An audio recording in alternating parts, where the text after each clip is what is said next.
യുദ്ധം ഉണ്ടാക്കിയത് അമേരിക്കയും പിന്നെ ഇസ്രായേലുമാണ്.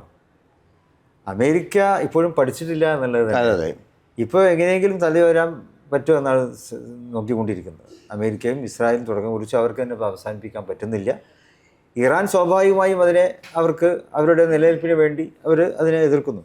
പക്ഷെ ഇവിടെ ഇപ്പോൾ ഏറ്റവും പിന്നെ പ്രയാസം ഉണ്ടായത് നമ്മുടെ പ്രവാസി കേരളത്തിലേക്ക് വരുന്ന പ്രവാസി വരുമാനത്തിൽ 20% കുറവ് ഈ വർഷം ഉണ്ടാവും എന്നുള്ളതാണ്. അതൊരു വലിയ ക്രൈസിസ് ആയിരിക്കും കേരളത്തിൽ. അതെ, കേരളം ഇപ്പോൾ ജീവിക്കുന്നത് തന്നെ ഇപ്പോൾ ഇവിടെയുള്ള വ്യവസായം കൊണ്ടോ ഇവിടുത്തെ തൊഴിലവസരങ്ങൾ കൊണ്ടോ ഒന്നും അല്ലല്ലോ.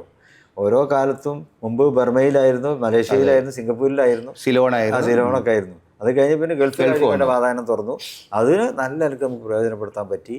ഇവിടെ പെരിയുന്നത് തന്നെ അതുകൊണ്ടാണ്. പക്ഷേ ഇപ്പോൾ ഈ പറഞ്ഞ പിന്നെ പ്രയാസം ഉണ്ടാകുമ്പോൾ വിദേശ നാണ്യത്തിൻ്റെ കുറവുണ്ടാകുമ്പോൾ ഇന്ത്യയെ പിടിച്ചു നിർത്തുന്നതിന് വിദേശ നാണ്യമാണ്. മൻമോഹൻ സിംഗിൻ്റെ കാലത്ത് ലോകത്ത് മുഴുവനും ഈ സാമ്പത്തിക അരക്ഷിതാവസ്ഥയും സാമ്പത്തിക മാന്ദ്യവും ഉണ്ടായപ്പോൾ പല രാജ്യങ്ങളും അടുത്ത ബാങ്കുകൾ പൂട്ടി, പിന്നെ അതുപോലെ പിന്നെ പദ്ധതികളും ഇതൊക്കെ മരവിപ്പിച്ച ഒരവസ്ഥ. പക്ഷെ ഇന്ത്യയിൽ ഉണ്ടായില്ല. ഇന്ത്യയിലെ ഡോക്ടർ മൻമോഹൻ സിംഗ് വളരെ ദീർഘവീക്ഷണത്തോടെ അദ്ദേഹം കൈകാര്യം ചെയ്തു. അദ്ദേഹം പിന്നെ ഇവിടെ ഒരു ബാങ്കും പൂട്ടിയില്ല, ഒരു പദ്ധതിയും മരവിപ്പിച്ചുമില്ല. അത് മറ്റ് ലോകരാജ്യങ്ങളെ കളിയാക്കായി. ലോക ബാങ്കൊക്കെ മൻമോഹൻ്റെ വികൃതിയാണ് എന്നൊക്കെ പറയുകയുണ്ടായി.